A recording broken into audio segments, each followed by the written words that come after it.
Oh, man.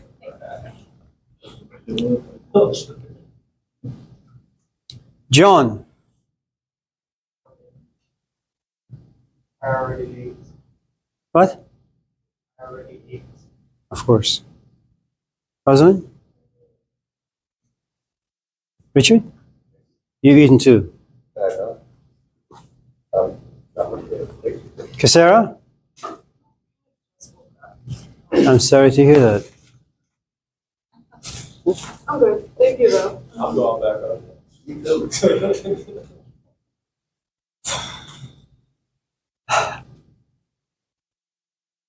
John?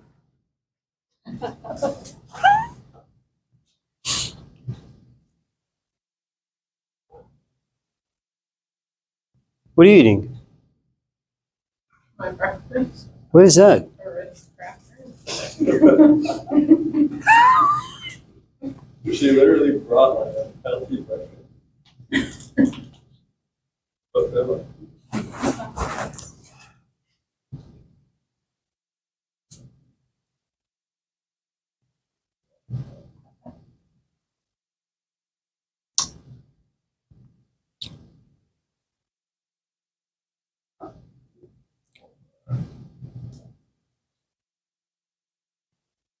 Before I forget,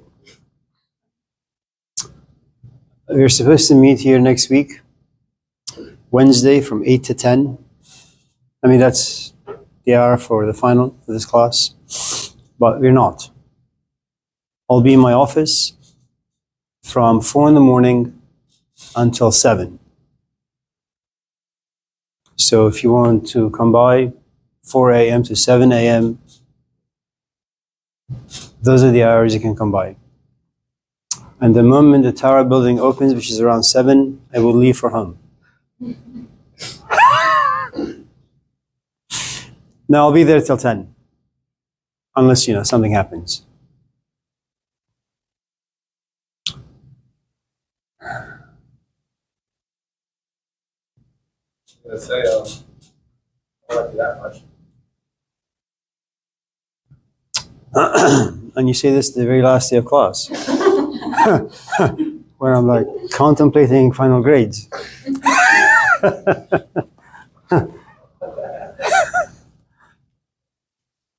So any other profound questions or statements? Yeah. You talked a lot about the failings of American culture, but are there any aspects of it that you think are good or beneficial? I'm sure they can't all be that. No, there are lots of good things out there.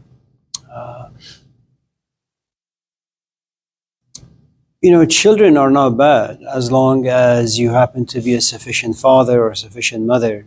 If you have a relatively good income, if you live in a nice neighborhood, if you're able to send your kids to a good school, if they're healthy and well fed, if temperamentally they're not made of fire, where they throw temper tantrums all the time, that they're calm and cool, that you have the tolerance and the patience for kids to turn your home upside down for the first, 5-10 years. If you lack the budget, if you happen to be impatient, if you have 2, 3, 4, 5 jobs, if you don't get along with your companion, then it's going to be difficult to say, well, having children is a positive thing, because it's just another thing that you have to carry and it won't be fun. I've lived in India, parts of Europe, Iran.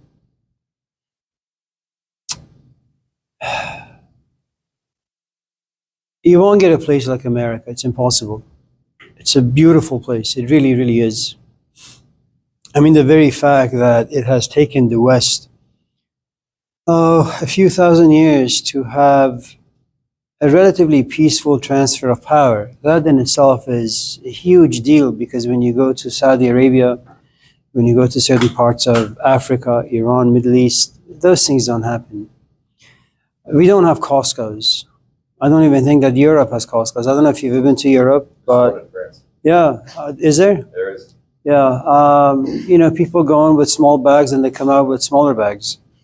You know, it's not like it's not like here, you know, where you go in empty-handed and you come out with need like a one of those huge trucks. So,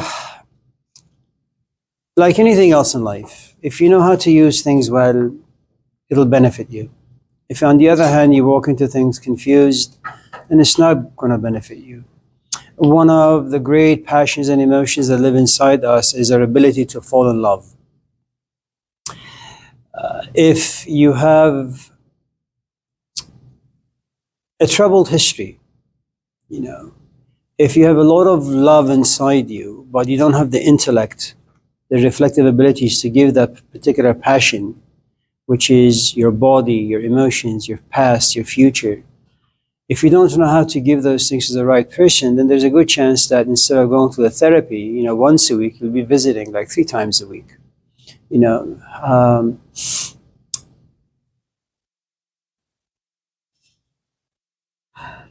you ever see the movie Castaway? For those of you who haven't seen that movie, it's really a great movie with Tom Hanks. He comes from a place of privilege. He has a great job, a great companion, wonderful dog, parents, friends. He works with FedEx. And the plane crashes. And everybody's dead. And he's only left with a few packages. Hello, hello. You have a date? You have a date? No, just apples. Thank you. And so, you know, he thinks that people are going to come looking for him, rescuing him after like a few days or so, but that doesn't happen. And the only thing he eats is like pineapples or coconuts. A few times things get so depressing where he really tries to commit suicide. You know, eventually, of course, as Darwin would say, we are profoundly resilient. There's a part of us that will fight to survive. And of course, there are parts of us that desires to end life. But this other part of the character in the movie has more power than the weaker part. So continues to live life. And then he creates an imaginary friend, like most of us in this classroom. It doesn't come in the form of a physical, real human being, but it comes in the form of a Mr. Wilson. He draws a face on a basketball or a volleyball, and then he begins to have conversations with this imaginary friend. And so there comes a point where he says, you know, there are 2 options in life. I can either live on this island all by myself and eventually die, or I can take a chance, take a leap of faith. I will escape from the island and I will run into this freedom towards civilization, hopefully. So he builds himself a tiny little raft, and on a day where the wind is blowing really, really strongly, he just goes in. And the wind pushes him in the middle of the ocean. He's got no food, no energy left. He's just laying on this raft ready to die, and this huge ship comes by, picks him up. He's brought back to civilization. But all this to point out this particular scene, that when he's found, the FedEx company, you know, in his honor, creates this huge party. You know, for the first time, he sees all this food, he sees all these people. But what he found, being isolated on this island, that he can actually be quite self-sufficient. You know, he does understand the value of food. He does understand the value of shelter. He does understand that civilization is an environment where people just waste and waste and waste and waste. And they laugh about stupid things and they talk about stupid things. And so he walks into civilization as a stranger now. All his friends walk into this, you know, his hotel room given to him by the FedEx company. And then at a certain point, they all leave. And there's a bed for him. There's all this food on the table. And he looks at in his room. The food has gone to waste. Some plates are half full, but no one really, you know, empties the plate or eats them. All the drinks are left on the table. And there is the comfort of the bed. but he sleeps on the floor. And there is a look of disgust on his face, you know. And so what you have is a man who lived in privilege, and then he's evicted. He becomes a migrant, kind of like, he gets caught by ICE and put in this prison. Let's call it the island. And after a while, he's released, and he comes back to civilization. And he very much enjoys the hard floor as opposed to the bed. He enjoys being alone. And it took him such a long time to create fire because he didn't enjoy darkness on the island. And now he has this lighter in his hand, and it just flickers on and off and on and off. And I guess the point I'm trying to make is when you're touched by poverty and when you see other people suffer, and when it impacts you, and when it changes and transforms you, when you find yourself in a space of privilege, your perspective about it differs. It's like you don't consider your companion at all, then you get really, really sick. You get like stage 4 cancer. And then you realize that he or she is just by your side, and they take care of you, from head to toe, make you food.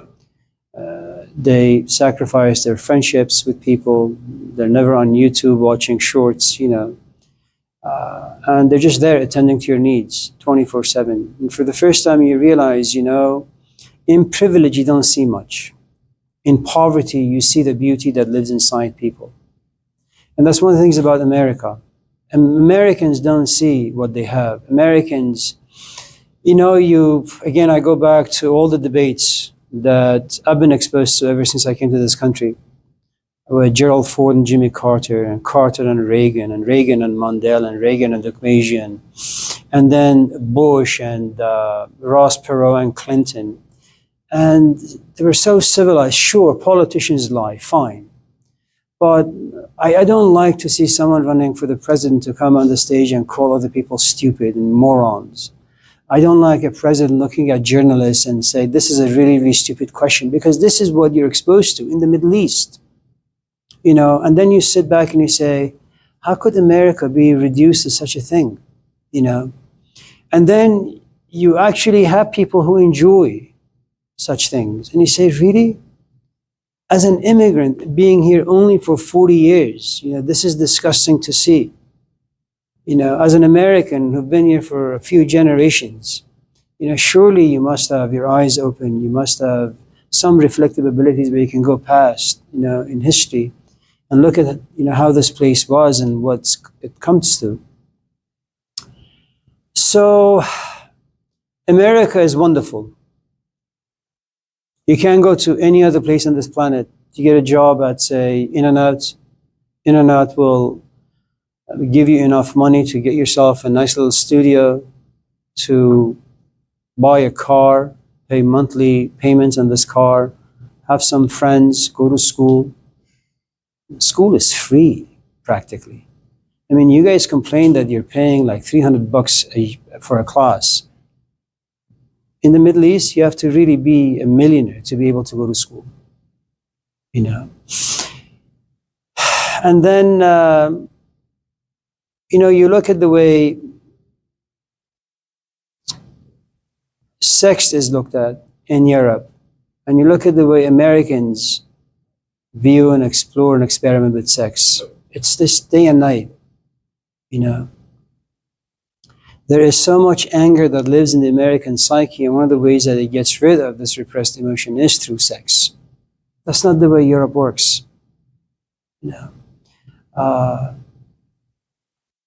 So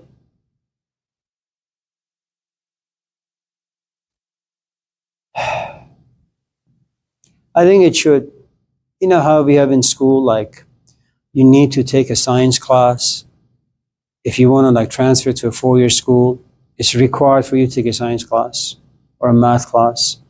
I think it should be required for every American to go to a poor country, a third world country, just to see how people live. And despite all of their poverty, just see how dignified they are and how self-respectful they are. You don't find that here. You know. Yeah. Your dad is right.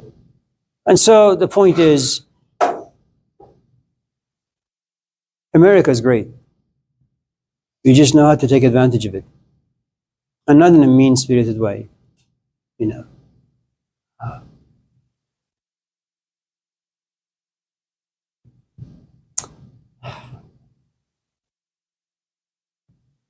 You know, bring all the athletes together, bring all the movie stars together,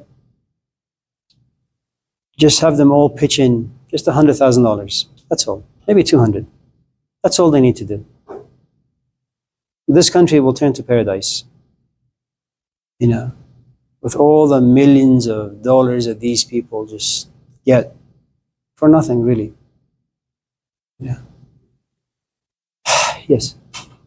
Do you believe that in order to live a fulfilled and content life, that it is more important to chase either stability or happiness? To chase stability, you said? Stability or happiness?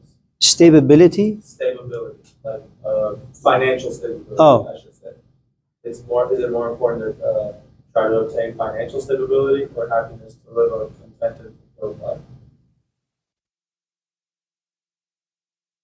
You know, Casera doesn't like me very much. But let me tell you what money can do. I can go to Casera and say, listen, you know, if you're not doing anything after class, let's go have some food. She's okay. And I can take her to a really, really nice restaurant with really, really nice food. Then I can say to her, you know, if you're not doing anything this weekend, maybe we can take a trip to France. Then I say, you know, if you're not doing much this summer, maybe we can just like go to Portugal from there and then Spain. And what you realize is that with my money and the power that money gives me, I will generate emotions and feelings inside Casera. And after 3, 4, 5 months, she'll look at me and she says, are you going to ask me to marry you? Money will buy happiness. Money will buy love. So money has a tremendous amount of importance if you know how to use it well. You know. Now it may be that you have a lot of money. You know, if I was to kind of say something that's politically incorrect, Donald Trump has a lot of power.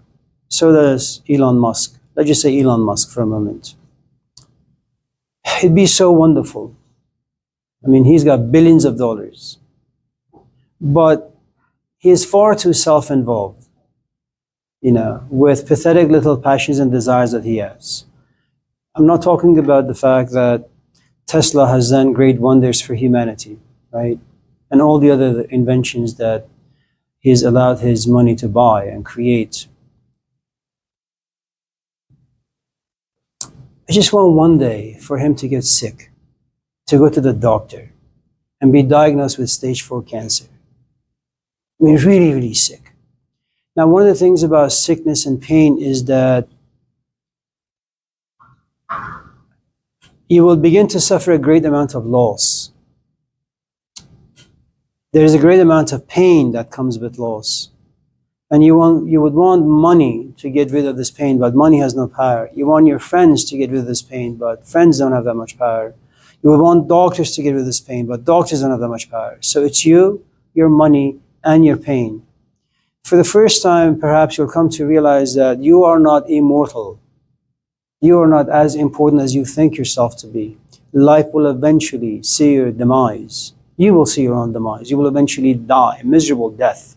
And you'll have nowhere around you because everybody hates you. And so, not desiring to be alone and not desiring to go through pain all by yourself, with the billions of dollars that he has, he'll start making tiny little houses for the homeless.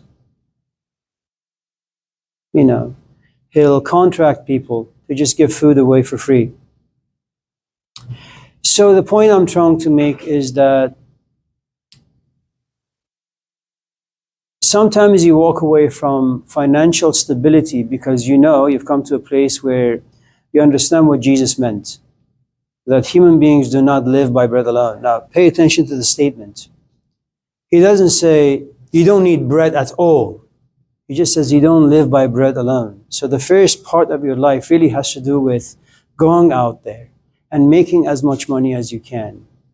Putting in your fridge as many loaves of bread as you can. Make sure your belly is full. Make sure your kids' bellies are full. Make sure you take care of your parents. Make sure you have lots and lots and lots of money. Because you could have a president who will come by all of a sudden and will create an environment, and you will lose your job. You will lose your health care. But because you have bread, i.e. money, things that will protect your physical life, that is not going to be too disturbed. There will come a point where you realize you'll come to this, your own, I suppose, spiritual, intellectual, emotional evolution, maturity, where you say, I have all the stuff. But Son of Man has no place to rest his head. I can't find comfort in my kids, and I can't find my comfort in the degrees I have, and I can't find comfort in my bank account, or my wife or husband, or my parents, or my culture. I can't find comfort in my past and all the things that life has given me. And all of a sudden you find yourself spiritually homeless. Now you understand the true meaning of man does not live by bread alone. And by man, I mean man, woman, straight, gay, whatever. Okay? But these are stages you have to go through. So at your age, if, for example, you lived in Tibet, one of the traditions that they have is if you have a couple of extra kids that you don't really like or want, you give them to the monastery. Or if you happen to be in the 12th, 13th century and you happen to be Catholic, what you do is you follow the Abrahamic tradition. As Abraham sacrificed Isaac in the Jewish Christian tradition, or Ishmael in the Islamic tradition, as Abraham sacrifices a son for God, well, you sacrifice a son to God. How do you do it? By sending your son or your daughter either to a convent or to a monastery. So I guess the point I'm trying to make is they're both necessary. What's the use of... one of the problems I have with young people going to the woods, is that when they come back to life, they have nothing to stand on. It's difficult at the age of 30 or 35 to find yourself back in school. Go to school from 18 to about 25, 30, get married, have a few kids, and by the time you're like 40, you realize now you've walked into the second stage of your life, which is you're looking for meaning. You're looking for meaning. You're looking for meaning. A different kind of meaning that transcends the physical stuff. It's okay. It's Christ. Yes, Rosalind. Erica. Richard? It's the most profound question you've been asked in this classroom, in previous classes. All the questions are good. Even though sometimes I make funny facial expressions. I say, not again. The truth is, it's my way of kind of releasing some tension that lives inside me. That the question is really, really good. It's really tough. I need to spend a lot of energy trying to kind of unpack it for myself, put in a language that other people can kind of hopefully, understand a little bit. So all the questions are good. I think the problem with questions is most often people who ask questions don't really understand or aware of the profundity of their own question. First, it takes a lot of courage to raise your hand and say, I have a question, and then blurb up your question. And being 18 or 19, we don't really have the best command of language. We don't really have the best reflective abilities. We don't have the proper experiences. So the question comes up really just jumbled up, And yet you're able to kind of just unpack it the best you can. And then I receive it the way I receive it, and I try to, respond to it the best I can. But questions are really, really good because they come from curiosity, they come from trouble, they come from passion, they come from a history that hasn't been really understood by the person who asks. And what you need to do is you need to go beyond the question. You have to, in some ways, connect the question to the person's history, to make them aware that this is the reason perhaps why you're asking this question. And the question you're asking doesn't have an A to B response. It is a world of mystery that you need to unpack the question for yourself and the answer. Eventually you'll get the answer yourself for the next 20, 30, 40 years. Your question, does America have anything good? Man, that's a great question.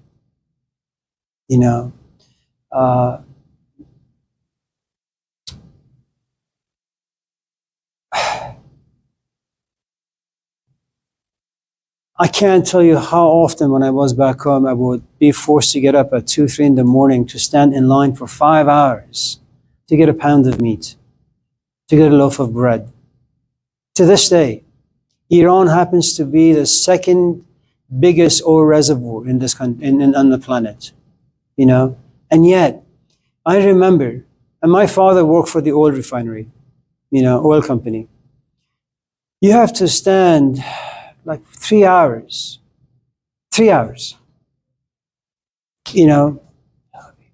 And these are not things that someone who's never left America can understand. And you can't get this from reading a book, because you have to embody an experience. It's one thing, again, for you to sit and write about what it means to be black, for example, or what it means to be brown. Or it's one thing for me to write about what it means to be a vet, who's gone to Iraq, for example. But I don't embody those things. I just kind of think about them, write about them, and that's basically it. But to embody, where you walk into Iraq, it's a minefield, and you're willing to sacrifice your own life for someone you don't even know. That's an amazing, amazing experience, This is Oakland. I feel kind of... You standing by the good? Yeah, but I feel at any time someone could slit my throat. Yeah. Can someone teach people empathy later in life? Empathy be taught?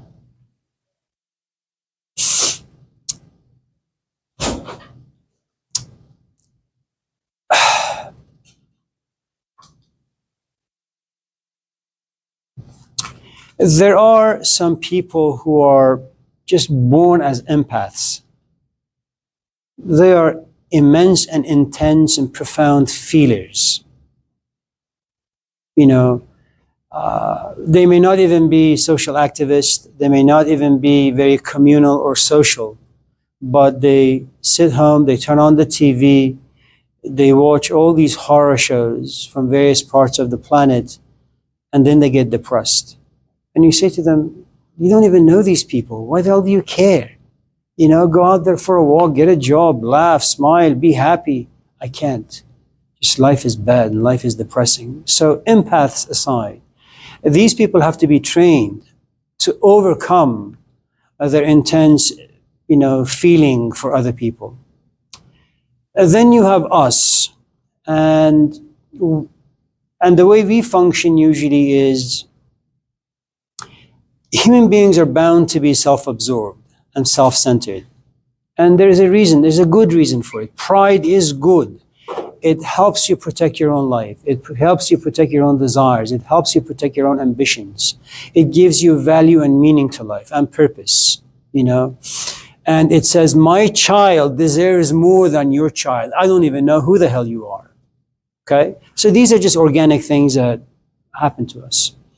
There is another part of us that is organic, which is you are walking and you see a woman. Let's just say she's in her... There's this wonderful, beautiful woman.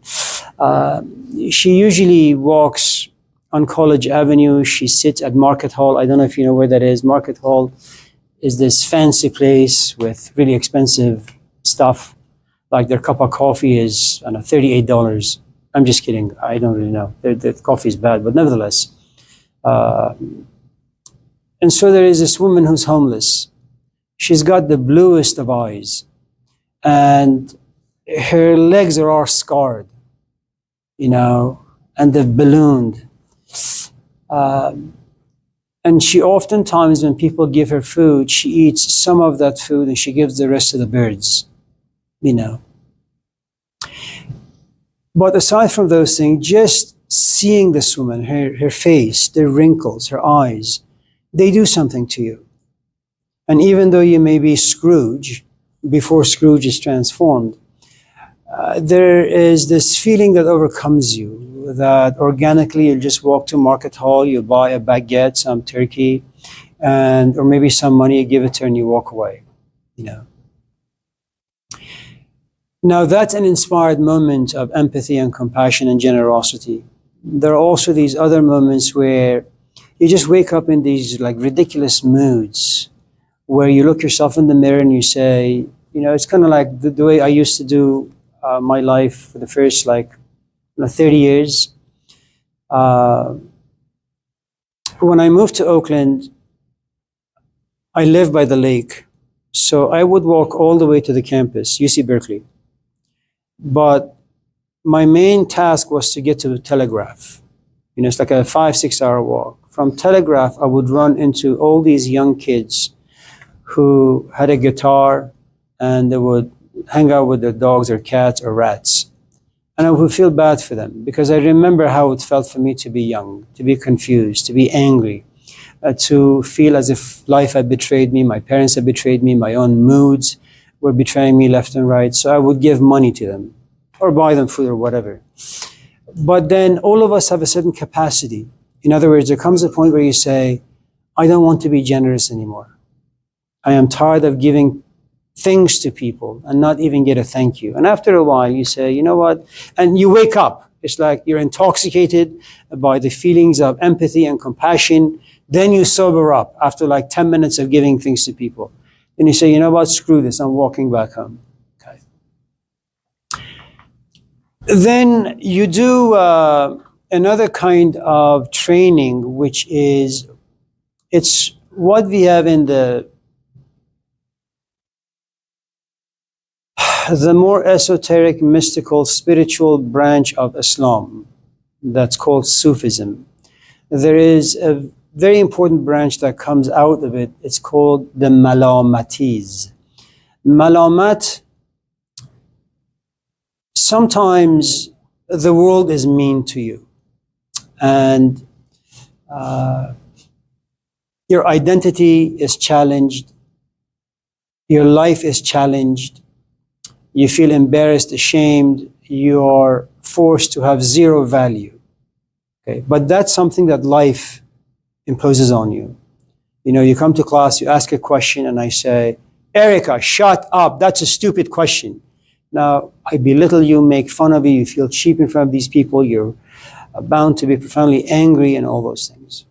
This particular branch of Sufism, the Malamatis, or calamity, it means this. Whatever you think of yourself, whoever you think yourself to be, it's a mirage. It's one of those shadows on the wall. What lives inside you is the kingdom of God. What lives inside you is desire for passion and beauty. You are an existentialist. Do not seek meaning from the world outside.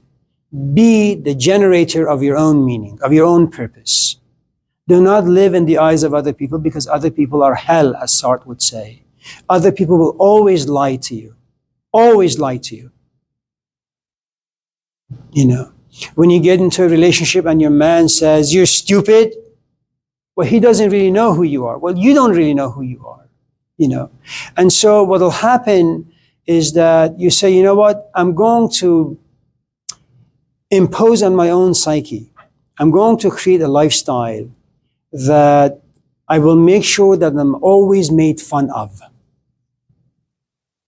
Because if I can reduce myself to nothing, other people will have no power over me. If I wake up and say, Amir, you have zero value. You're just an idiot. I can't come to class and I can't just wing it. And just in case there's a question that comes my way and I don't know, I say, I have no idea what that question is. I don't even know how to respond to it. And if you ask me, can you tell me the history of the New Testament? I've come to realize that information doesn't mean much. It doesn't make me who I am. Knowledge doesn't make me who I am. And I don't want to like show off by spitting all this information so you can think highly of me. Who are you? Nobody. Why should I value your opinion about me? I shouldn't. Okay? So, and just in case you come to class and you say, Amir Sabzevari is my professor, I will go sit next to someone who has smoked a bucket of weed. Not because I want to smoke it, but because I want to smoke like that. I want to smell like that. I want to go sit next to someone who's a drunk. And I want to go sit in In-N-Out for 5 hours. So when I come to class, I just smell awful. So just in case you want to say, Amir Sabzevari is my professor, you abstain, refrain from those words. Why? Because I know professor may give me the illusion that I have value. That when you say Amir Sabzevari, you'll give me another illusion that yes, I do have parents, when in fact I don't. That I am nobody. I am a speck of dust in the middle of nowhere. You know. So, again, I go back to what I've always said. I forget what your question was. So let me stop. Yeah, Matthew. On the path to ego death, where is the line between enlightenment and being depressed?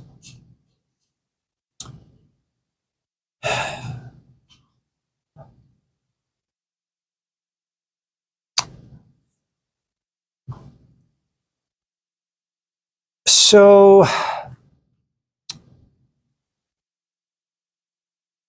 depression.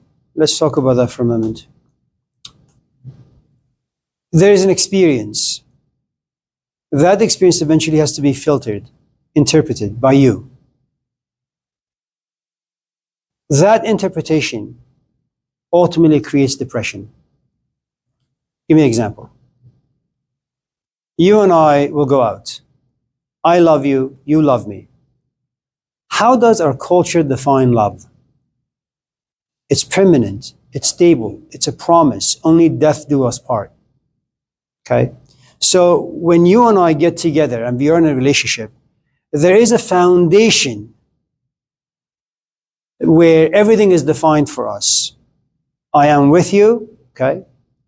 That a kiss is a promise, holding hand is a promise, having sex is a promise. Okay? And it's a promise of stability. It's one of those like foreverness of sorts. Okay.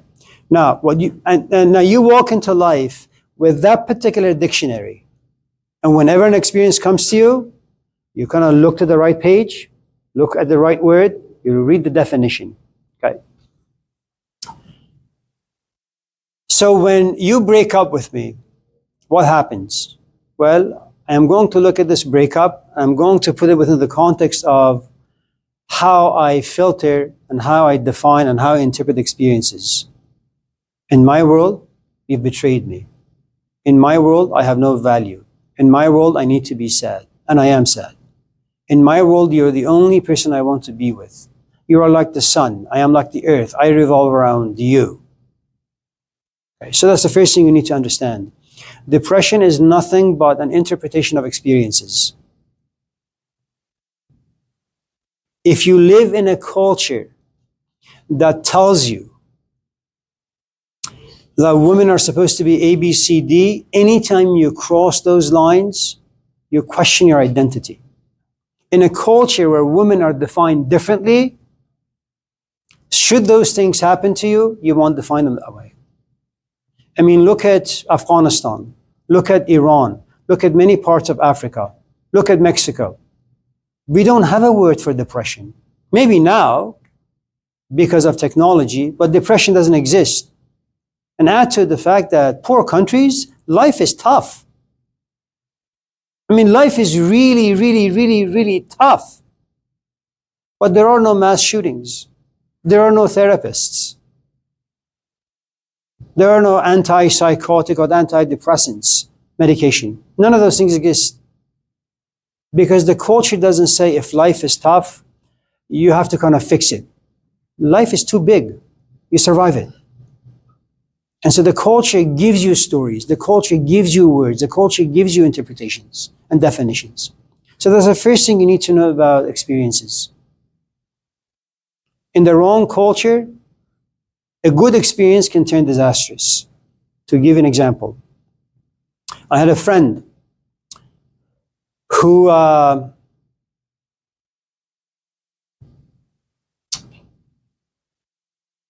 mother brought her to America by going through a lot of war-torn countries. Eritrea, Sudan, really, really awful places when there's a war. She was fine. At a certain point, she says, I want to go to a school like somewhere out there in a different state. Okay. So one day, she was asked where she was from and if she was willing to share her story with the class and the teacher. She said, sure. So she stands up very proudly. She tells everybody where she's from and what she has seen, what she went through. And the teacher is alarmed. After class, they take her to a counselor's office and the vice president of this high school. And they sit and they tell her that she has repressed emotions. And they tell her that her parents betrayed her. They tell her that her parents didn't love her because if they did, they would never expose her to such things. And they kept pushing and pushing and pushing and pushing. And what happens is you have a set of interpretations that are cultural, okay? They're intimate with you. Then this dominant culture comes in and blitz on a daily basis. Eventually, this narrative gets destroyed.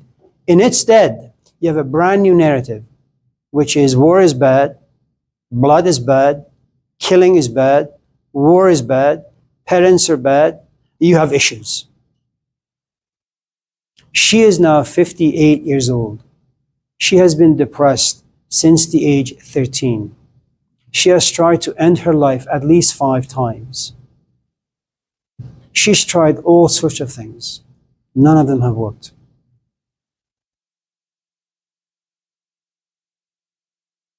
So beware of the culture in which you live. And just in case you realize the narratives in this culture or any culture doesn't work for you, they get you really, really sad and depressed, my recommendation, read books. Hang out with people from different cultures. And hang out with them often so that what lives inside them can be transferred to you. That's number one. Okay. Now, there are a couple of things about life. Life throws at all of us events that are unexpected. You're diagnosed with cancer. You have to all of a sudden sit back and figure out what your life really means. Your parents die. You lose your job. You can't pay a mortgage because Elon Musk created an environment where your job is gone. And now you only have like 1 more year to pay off your house, but you got no parents, you got no friends, you got no money. And you've paid on time 29 years. This is the last year. And your payment is about $300 a month. That's all you got to do. The house will be yours. But there is no mercy. No one's going to give you money. And the banks are not going to forgive your debt. You're evicted. A house in which you've built narrative, stories, relationships, intimacy, it's no longer yours. That's going to end your marriage. All sorts of awful things are going to happen. Ulcer, depression, whatever. The point I'm trying to make is depression or sadness is a very normal thing for us to experience. It's not easy to lose a parent. It's not easy to fall in love and have our hearts broken. It's not easy for you to expect to graduate this semester and all of a sudden you realize you're getting an F in a class and your graduation is delayed and you can't go to Stanford or Yale or wherever. It's depressing to get the news that you have cancer and you're going to die. So depression is part of life. No one escapes from it. It's impossible. And it doesn't matter who you are, what you are. Now, if again you live in a culture that demonizes depression, you're in trouble. There is another aspect of depression. You can either be depressed on your own by yourself because you're just lonely and miserable, you don't have a support system, or you are a communal person. You have a good amount of people around you. And just in case you get sad and depressed, there are people who knock on your door every single day, bring you food, take you out. There is this passage by Rumi that he says that I had a student, I really liked the student, but the student was a little lazy and a little forgetful. So once in a while I would knock on his door, grab him by his hair and pull him.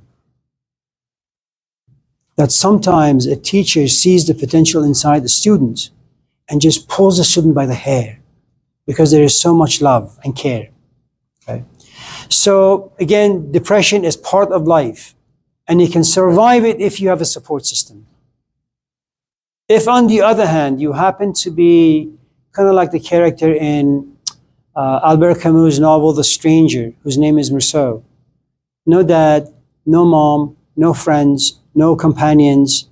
And even if you have them, there is no depth to these relationships. Just in case there is a loss, just in case you're going through grief, just in case you get depressed, you got to do this on your own. And it's tough. And most often you're not going to succeed. Okay.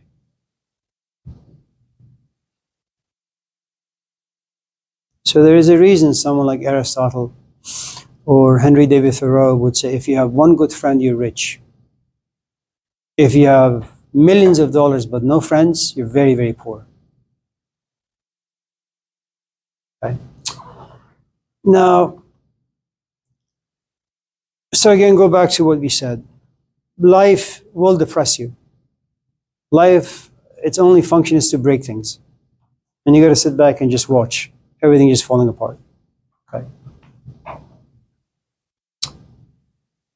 Next is what we talked about with our good friend there, which is man does not live by bread alone, the path towards enlightenment. And I'm not claiming that I know what it is, but what little I know,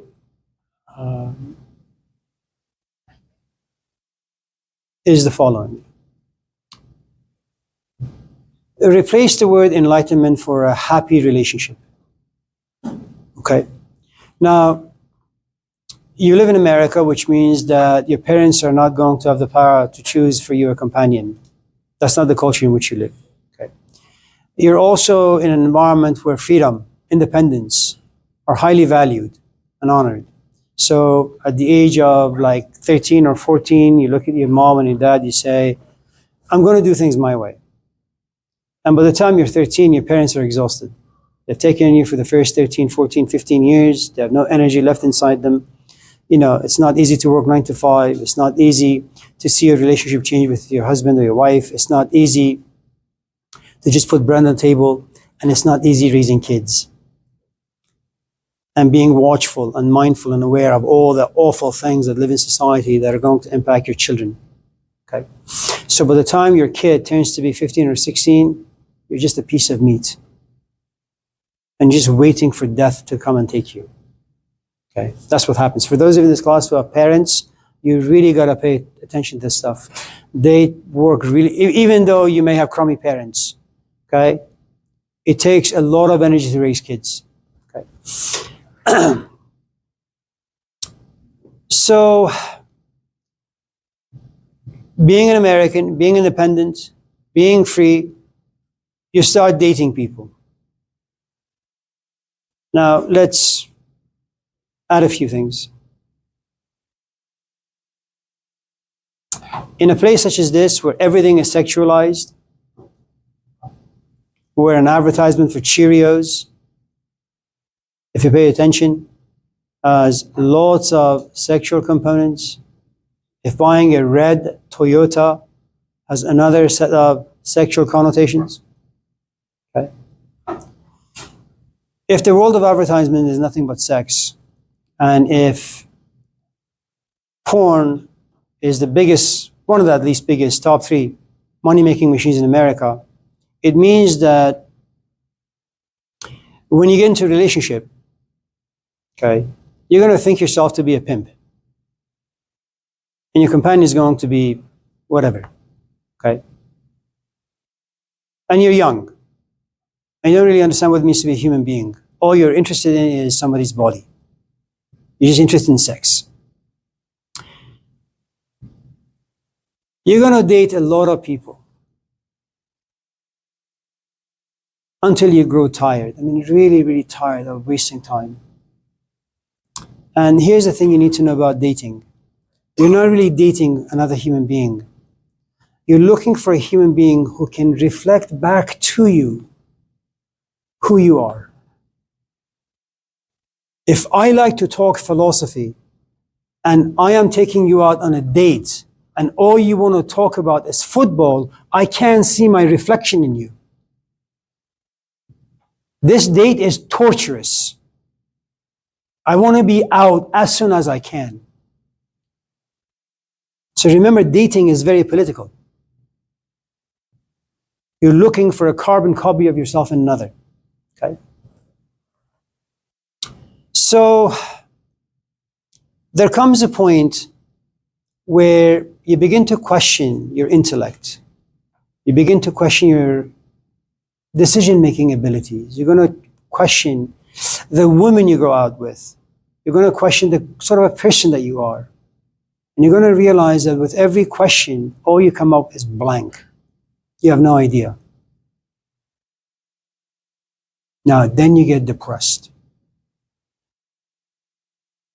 And your depression is a really, really good depression. Why? Because for the first time in your life, you've come to realize that you don't know what you're looking for. You need help. You try books, you try therapy, you do all sorts of things. But at the end of the day, you go sit in darkness all by yourself and you have to survive it somehow. What exactly is it that you're looking for? You're looking for the ability to choose the right companion for yourself. Someone who's got good parents, someone who doesn't smoke, someone who doesn't drink, someone who has a good past, someone who's educated, someone who has a job. I mean, these are things you never thought about for the first 20 years of your dating game, but now you do. And then you sit back in horror saying, how could anyone have all those things that I'm looking for? And then you wait, and then you wait, and then you wait. Now, it may be that you will die waiting without having ever found anyone that comes close. Or maybe the god Vak, or not Vak, but the god Hap, luck, will come and visit you. And all of a sudden, you see someone. And they have 8 out of the 10 things you're looking for. Now, that is what they call enlightenment.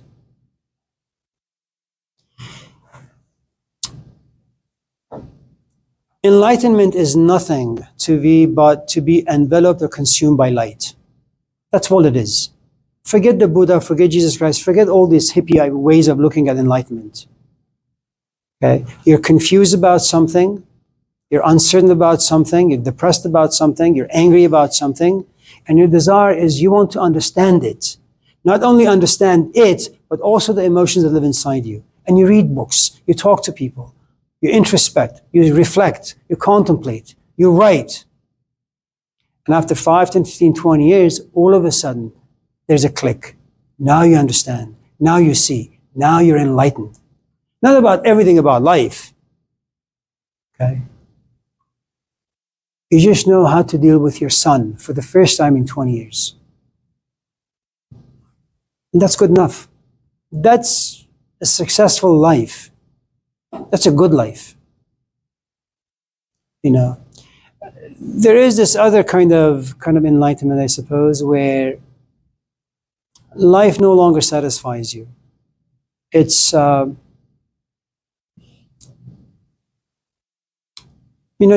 Sartre, and I don't like him very much. I mean, I don't like Western philosophers as much because they don't come from the proper tradition, for me at least. Sartre had this wonderful companion, Simone de Beauvoir. De Beauvoir was a feminist. She was really, really good, really good. Early on in the relationship, she came to realize that Sartre does not like sex. He wants an open relationship. He enjoys sex, but not the penetrative kind. He doesn't want a penis into a vagina. What he really enjoys is sensuality. He wants to look at your body like a map, you know, and he wants to unpack it, understand it, find intimacy with it.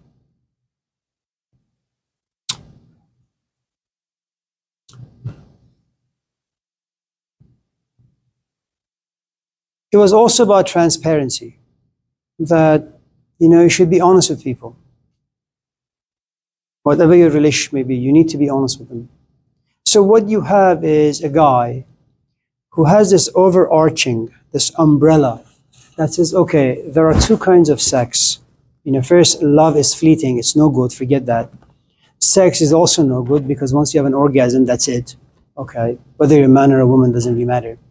And then there is the journey itself, the journey towards having penetrative sex. Okay, it's what they call fooling around. Okay, the penetrative sex is about 5 minutes, if you're lucky. The other part of sex, which is one of sensuality, discovering another person's body, exploring it, that can be 5, 6, 7 hours. Okay. Sometimes you look at life and you say, life has nothing to offer me. I want to go to a place that's beyond life, transcends life. I just don't want to go into life, have pleasure, and come out being more poor. You know, that is much more difficult because then you're talking about the sort of enlightenment that people like the Buddha or like Mahavira or like Jesus Christ or Muhammad went through. And I don't think that's for us. I think we are very meaty, physical, grounded people. And the sort of enlightenment you should look for is, how do you make more money? Not to become a jerk. How to become more money to take care of your parents. You can send them to the best nursing home around. Since you have a wife and you have 5 kids and you don't have time to really take care of them, you know, find a nursing home close to you. Make sure it's the best nursing home. That's how you use your money. It's a very enlightened place to be in life. The only thing you need to be careful of is greed and gluttony. Do not be greedy for things that are beyond you. Just because you read a book and that book creates desires inside you, don't covet the ideas because they may not be for you. But for you to understand that, you need a great amount of self-knowledge. So you can check yourself. You know. So I suppose if I was to bring about the 3 branches of the US government and put them within the context of you, Matthew, I would say the following. You have an executive branch, a mind that's imaginative, a mind that desires all sorts of things. Then you have the judicial branch, where you sit back and you say, okay, these fantasies that I have, are they good for me? Are they bad for me? How many of them can I pass? How many of them can I reject? Okay, where they come from? What's their function? How are they going to impact me and the people around me? And then you have, you know, the Congress. And now you have the funds.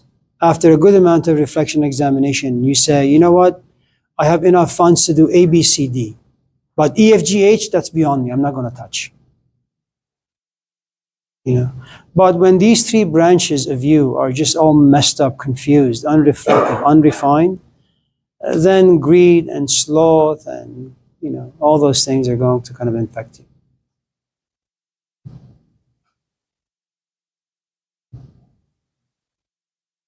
I have to leave a few minutes early, I'd say, after class, otherwise. Briefly, I just want to say that I really enjoyed this class and its materials. You're a good teacher, and I hope you keep posting on YouTube, because my mom likes those. You're very kind. Thank you. You should thank Cassie because she does all the YouTubes. Thank you. Cassie Lipowitz. She was a student of mine when she was 17. She's now 90. Why you guys laugh? Don't you know math? So yeah, maybe next time you go on YouTube, just send her a thank you. But yeah, she does all of it. But thank you. Thank you. Very kind. Tell your mom I said hi. Rosalind? Casera?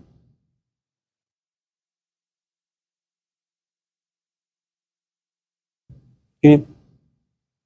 John? Raquel? How does one deal with like private and social for what's the best way to also we have platform.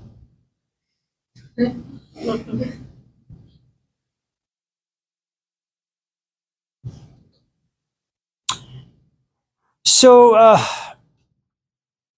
there is a passage in the New Testament, thou shalt not judge. It's the Middle Testament. It doesn't matter. It's one of those funny little books.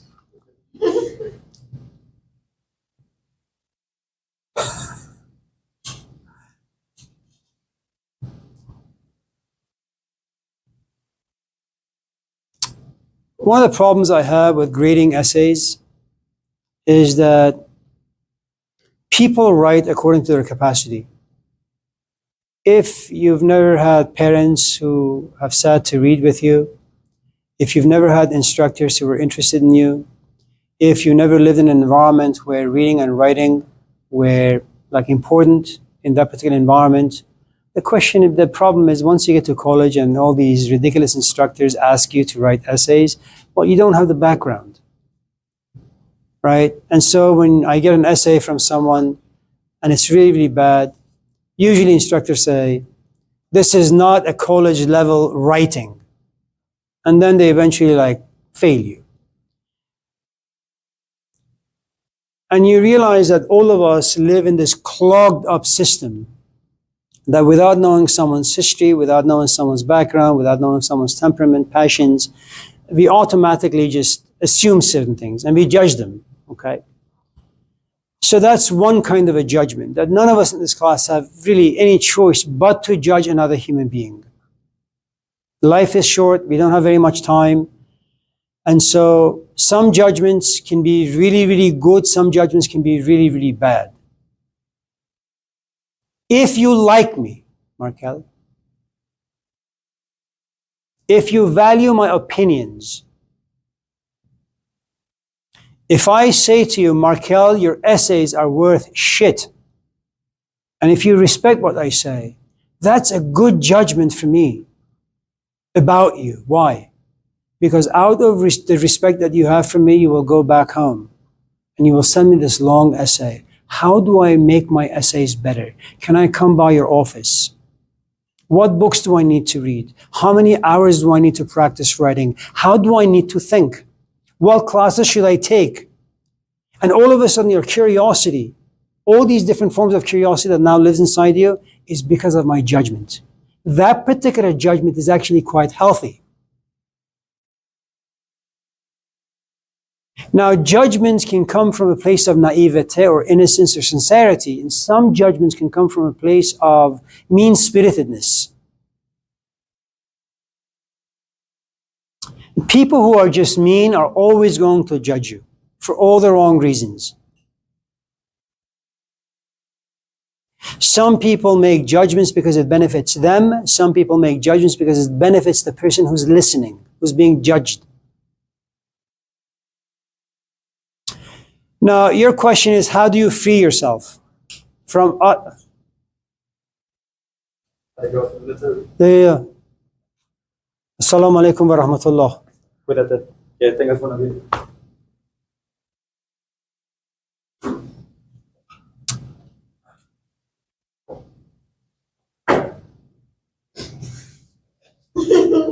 a hell of an exit.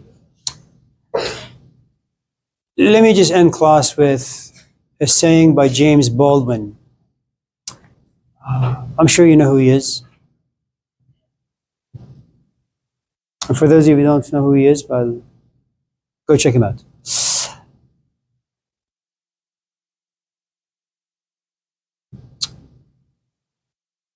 His father was a religious man.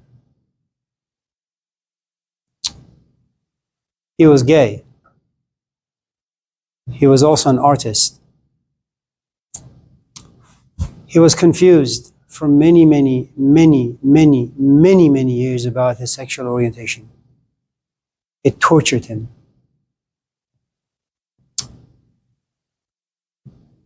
He left America for France, lived amongst the artists. He comes back to America, a place that someone like the existentialist Franz Fanon would say, America is a land of lynchers. But that aside, he said, James Baldwin, if someone calls me the N-word, I'm going to look at this person. I mean, that's a huge judgment. And it has a huge history. And it removes any value you may have had as a black person. Or if someone calls me a camel jockey, you know. He said, if someone calls me those labels, I'm going to look at them and say, I wonder what their sickness is. I have a name. I'm a human being, like Shakespeare. You cut me, I will bleed. You tickle me, I will laugh. You betray me, I will seek revenge. I'm no different. But since you don't see that, I wonder why. What is it about you that's so uneducated? So instead of putting my fist to his face, he says, I will take him to Pete's coffee shop. I would buy him a latte and maybe a banana bread and have a conversation with him and try to figure out his history and then try to edit, revise some of the ways he thinks and feels and sees. You live in a very cruel environment. All of us do. You're judged by your parents, you're judged by your friends, you're judged by media, you're judged by social media, you're judged by your instructors, you're judged by coworkers, you're judged by your boss, you're judged by history, you're judged by your family, and you're judged by yourself. As far as I know, the only freedom that's available to you is self-knowledge. The more you know, the more you know. There is a passage in the Gospel of Thomas. It's one of those funny books that was never meant to come out, really. Seek, and you shall find. Once you find, you'll be troubled. Once you're troubled, you'll be in awe. Figure out what self-knowledge is. That there is a historical self, Markel. You are black. You are black in America. That's a history you need to understand. You're also a young person.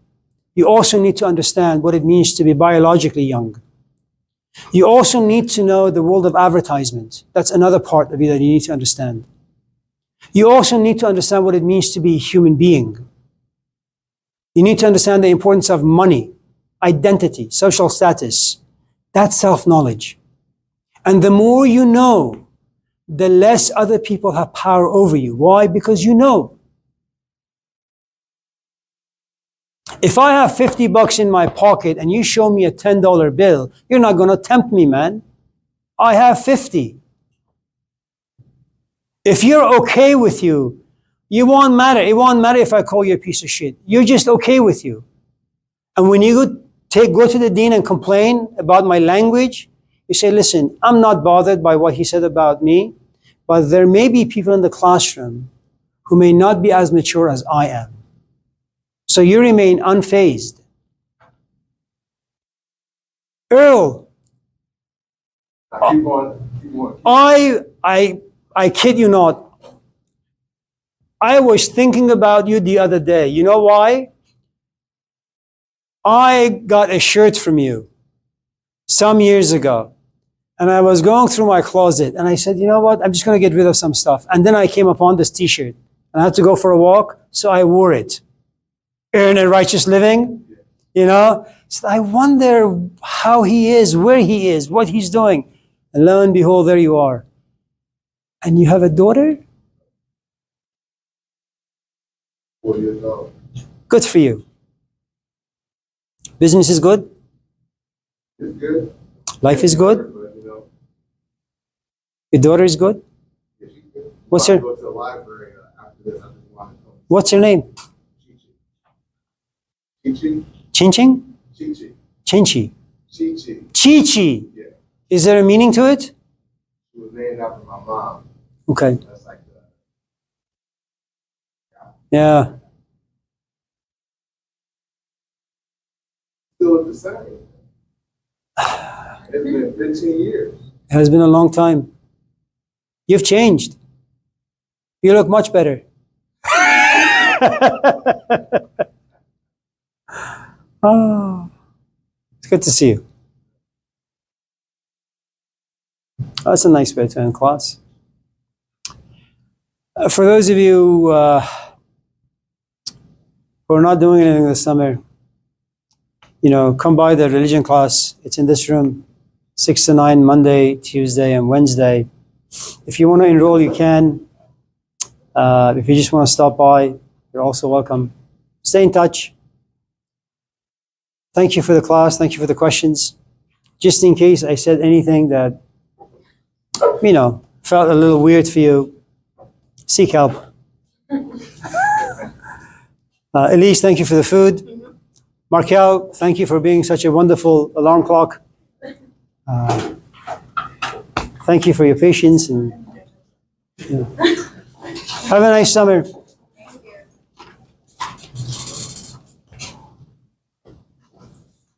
Thank you. Thank you. Thank you. Thank you. It's good to see you. Been a pleasure. Pleasure was mine. You take care. Thank you. Thank you. You take care. Bye. See you.